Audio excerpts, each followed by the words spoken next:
Magandang araw po mga kasama, mga kapwa ko magugulay. Panibagong araw, panibagong pag-asa. Nais ko pong ibahagi sa inyo yung ginagamit namin na pamamaraan para po sa pag-aabono.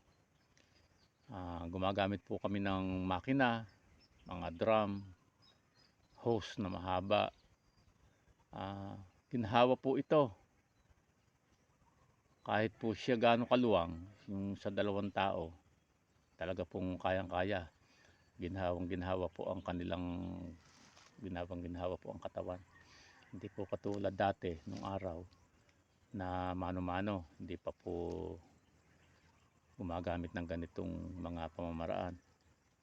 Ngayon po, nais kong ibahagi sa inyo yung ganitong mga diskarte para po hindi po tayo masyadong nahihirapan.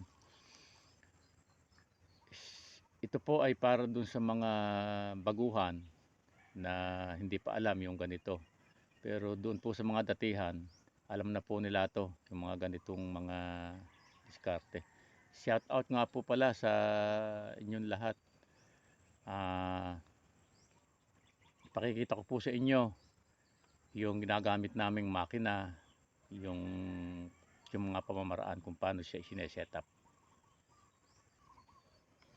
Ayan po, kung nakikita nyo po ito yung makina, yung power spray, yun pong isang hose, yung panghitit sa loob po ng drum.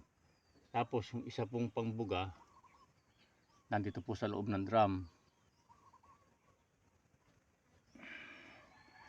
At iri naman pong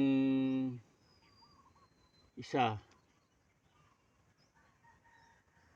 ay diretso na po sa gulayan. Yun pong kasing isa, yun yung pinakpanghalo ng ating pataba, pang mix po ng tubig. Ayun, ganun po ang setup niyan. Opo, ipakikita ko po sa inyo yung kung paano yung pagdidilig po sa puno ng gulay. Ito po mga kasama yung pinakadulo ng hose. Nilagyan ko po siya ng PVC na yun pong pangnawasa, yung maliit lang po ng panlinya. Opo, ito lang po yung lalagay mga 1, 2, siguro mga 1.5 metro. Yan po yung ito po tinututok sa puno ng halaman, ganun. Para po matiyak po natin na pare-parehas yung magiging lagay ng abono, sukatin po natin. Kukuha po tayo ng ligo, yung lata ng sardinas, at bibilangin po natin kung ilang seconds ang laman noong lata ng sardinas kung bago siya mapuno. Halimbawa 5 seconds puno. Ayun, puro 5 seconds po yun, conforme sa lakas ng inyong buga ng tubig dito sa dulo. Tapos mayroon pong isa na tagahatak sa dulo para po maginhawa yung pagbabalik-balik natin.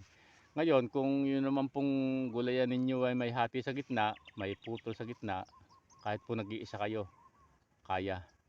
Hindi na po kailangan ng tagahatak.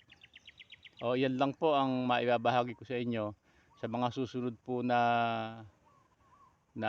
i-upload ko, kung paano magtimpla ng pataba at kung paano i-mix kung gaano karami ang timpla sa loob sa isang drum sa 200 liters.